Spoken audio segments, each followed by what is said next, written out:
All right, we've now finished our task checklist for Google Docs, and now we are on our bonus module. We're talking about accessibility options for Google Slides and Docs. And in this particular video, I am going to be able to use the help menu for finding shortcuts and troubleshooting problems. I can learn how to type with my voice in Google Slides, Speaker Notes, and Google Docs. And I'll also learn how to make my document and presentations more accessible. So, especially when working with our special education communities, knowing how to find these accessibility features is really good to know or really nice to have. So let's start with, excuse me, our docs. Okay. And so I'm still in my revision history from the last video. I'm just going to get out of that. All right, so the first thing we're going to talk about is the help menu. And honestly, if you know how to use help in docs, you can also use help in slides and in any other Google Workspace app because it works the same. So the help menu in Google Docs and Slides is a great resource for you in finding shortcuts and troubleshooting problems. Because I get it, sometimes getting in touch with me is not the fastest solution for you, right? It's not that ideal that I only get to work with you 2 days a month. So sometimes you need some faster solutions, and the way for you to do that is for me to teach you how to find those resources for yourself. So in this case, we are going over to the menu bar, and the help menu is actually the one uh, at the last. So it's called help. So here you can find several resources. You can find keyboard shortcuts, which I love because I use keyboard shortcuts a lot. And this keyboard shortcut lists all of the keyboard shortcuts for Google Docs and Slides. So if I click on that, it will show you the keyboard shortcuts. So if you're typing um, a report, everyone knows Control C for copy and Control V for paste. But did you know that you can use text formatting shortcuts, right? Let's see. Then you have all these other options, and so it's nice to have. I mean, I might even go and copy and paste this and then print this out and have this in a binder somewhere for quick reference. And then over here on the right, it just goes down to the different parts of comments. So I love that. I love that you have different keyboard shortcuts here. I'm going to X out of this and go back again to the help menu.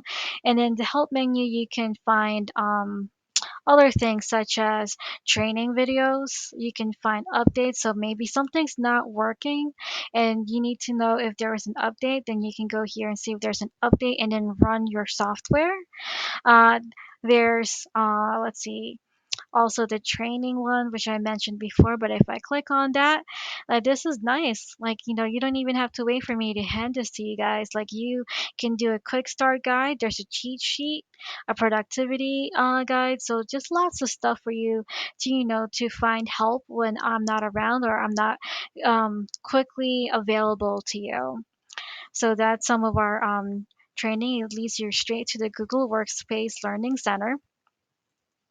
And what I like to do, because sometimes who has the time to go through training and then watch all these videos, especially when we're working, 8 to 2, and we're dealing with all the crazy stuff that's going on with the day, right? Sometimes we just need a quick fix, a quick help fix. So let's say we are working in document and you want to learn how to strike through this title. So for me, what I usually do is I go to help, and in the search bar, I will type out what I'm looking for. So I want to strike through the text, and I'll start typing it away, and then you can see that it's giving me the help right away. So I could just say strike through text. Oh, okay, there you go, strike to text. Now, how do we get rid of that? Highlight again and then go back to strike to text. That's fine. If you're a math teacher or a science teacher and you're using annotations or you're using like subscripts and superscripts in your formulas, like, I don't know, H2O, right? H2O or CO2. Well, it kind of takes a lot of effort trying to find your symbols chart, right? So here, what we can do is highlight the number. Now let's make this bigger so you can see this on your screen. All right, so I'm highlighting what I want to change out. So I want to make that a subscript. So I highlight what I want to change. I go to help and then I type in subscript text.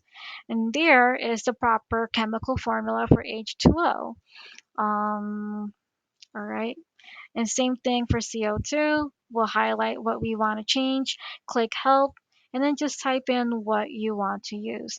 And you'll notice that as you use the help menu, your most commonly searched for items show up so you can just go back and forth and do that.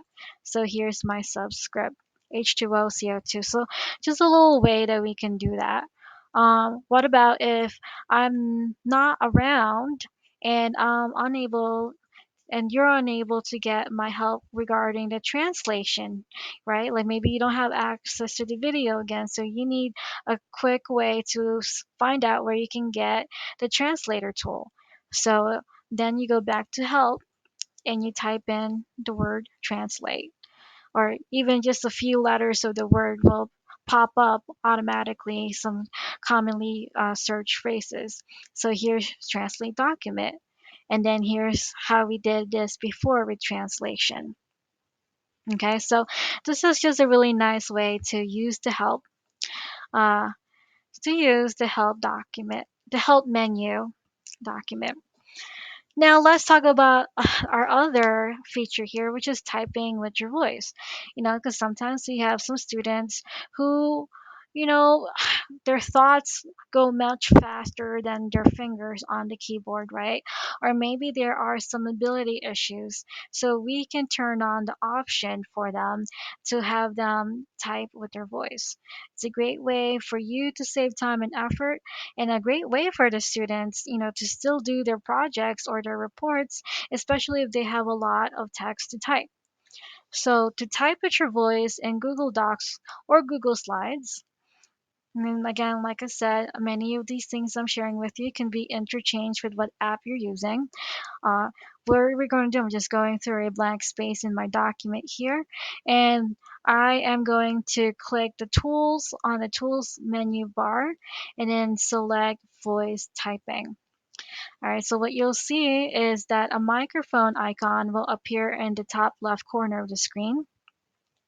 If you click on the microphone icon and start speaking, it will transcribe your speech into text. Hi, comma, my name is Cheska Robinson, period. How are you today? Question mark. Okay.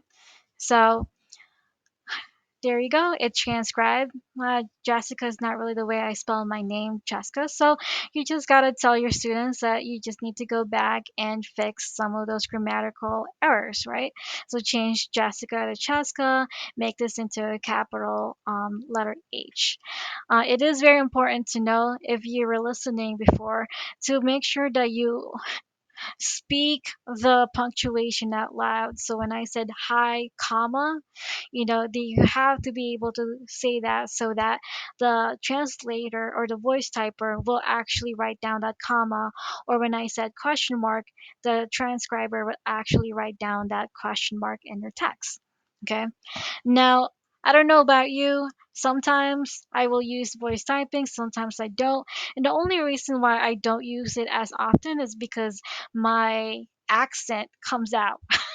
So I have a thick Filipino Tagalog accent when I'm tired or when upset or when I'm just, in a rush.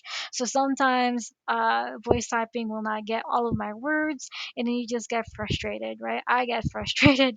I get frustrated at Alexa. I get frustrated at Google Mini. I just get frustrated at Siri because they just don't get it. They don't get it with my accent. So the kids will also be frustrated, and you just got to tell them, make sure that you are speaking nice and loud and clear when you're speaking into the microphone. So with that said, if you have a large class of, let's say, 18 or 20, and they're all trying to use voice typing, I would recommend having students use a headset so that the microphone only picks up their voice and not 17 other voices in the classroom. So, just something to keep in mind. All right.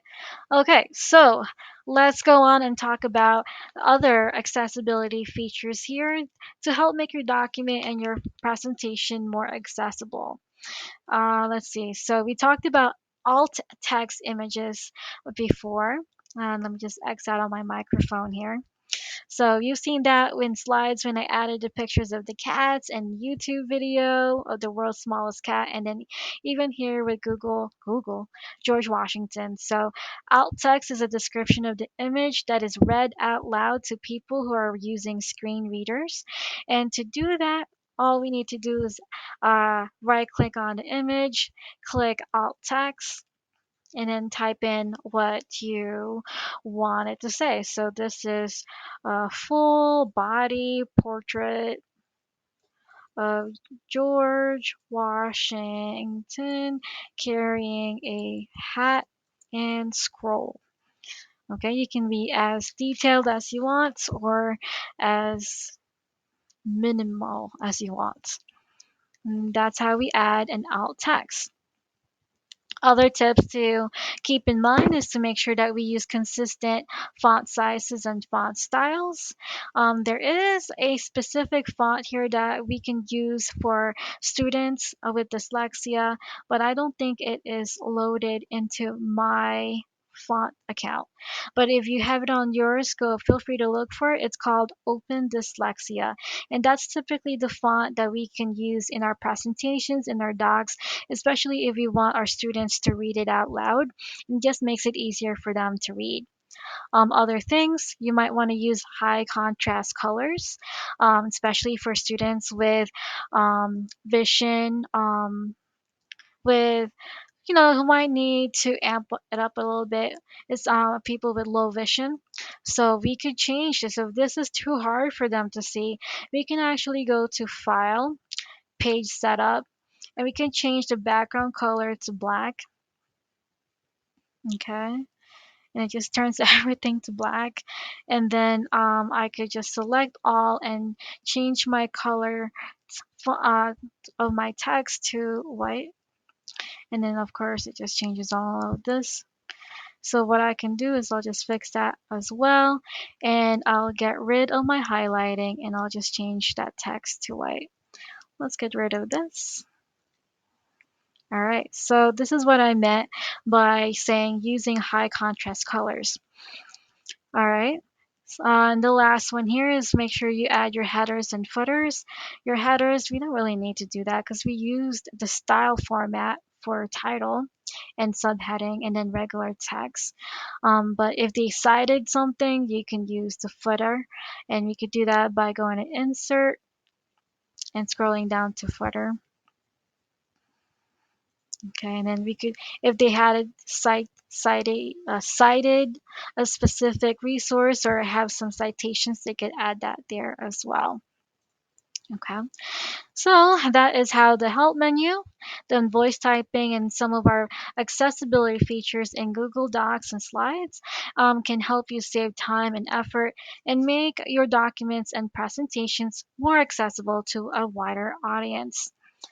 And just going back there, just remember, help will give you everything you want, and tools, if you just take some time to explore tools, you can find even more accessibility tools that you can use with your students. So, I like Explore, which you saw in slides. You could actually help them format their format report, and you can even use that to help look for images or even some websites, right? So if we are still on the topic of George Washington, you could teach this to your students too, so that way they don't have to go back and forth toggling between windows here because they already have that search information right on their screen.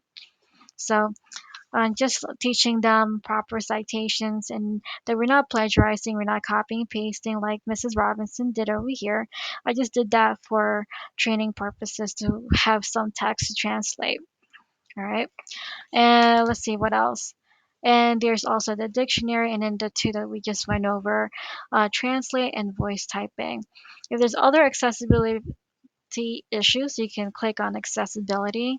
And if you have students who need screen reader who read with screen readers, you can turn that on and then attach your screen readers. And if they need to see things in a much bigger way, that's uh, out of 200%, you can also turn on your screen magnifier and press OK. And that's how we do that. All right, so I hope that this whole series for Google Workspace training for TAs has been really helpful to you. If you have any questions, feel free to ask and let me know. You know my email, you know my booking appointment. So, yeah, I'm looking forward to leveling up with more Google Workspace tools with you in the next series.